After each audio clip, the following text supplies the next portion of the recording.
Jhansi medical college में 15 नवंबर को हुए भयानक अग्निकांड में कई परिवारों ने अपने नवजात बच्चे को खो दिया। जरा सोचिए क्या गुजरी होगी उस माँ पर जिसने अपने बच्चे को जन्म देने के बाद अपने आंखों के सामने उसी बच्चे को जलते हुए देखा होगा। रानी लक्ष्मीबाई मेडिकल कॉलेज के एनआईसीयू में रात को आग लगी और देखते ही देखते वो वार्ड बच्चों की कबरगाह बन गया। हर तरफ चीर पुकार और बेबसी थी।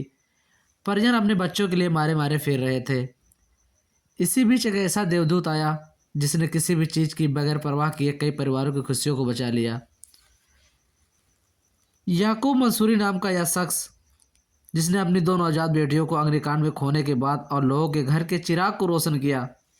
शुक्रवार को जब नवजात शिशु आईसीयू में आग लगी तो याकूब अंसारी ने 7 नवजातों को बचाने के लिए आग की लपटों का सामना किया, लेकिन अफसोस वो अपना जुड़वा बेटियों को नहीं बचा सका।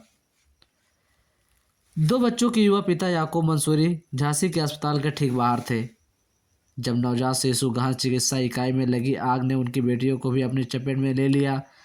जैसे ही आग की लपटें फैली वह वार्ड में पहुंचे और हिम्मत करके 7 शिशुओं को बचाया। दुख की बात है उनकी बहादुरी भरी कोशिशें और उनकी अपनी जुड़वा बेटियों को बचाने के लिए काफ़ी नहीं थी। बताते चले आग लगने के समय याकूब अस्पताल के बाहर था। वह तुरंत मदद के लिए अंदर भागा क्योंकि आग एनआईसीयू में फैल गई थी जहां उसकी बेटियां भर्ती थी। हालांकि तमाम कोशिशों के बाद वो अपनी बेटियों को बचाने में असमर्थ रहा। याकूब उस वार्ड में नहीं जा सका जहां उसकी बेटियां भर्ती थी क्योंकि आग बहुत भयंकर थी। अन्य लोगों ने कोशिश की लेकिन वे भी असफल रहे। फिर भी अन्य वार्डों से शिशुओं को बचाना शुरू किया और याकूब ने 7 शिशुओं को अपनी बहादुरी से बचा लिया। आग बुझने के बाद याकूब उस वार्ड में गया जहां उसकी दोनों बेटियां भर्ती थी। उनकी लाश को देखकर याकूब फुट फुट कर रोने लगा, चिल्लाने लगा।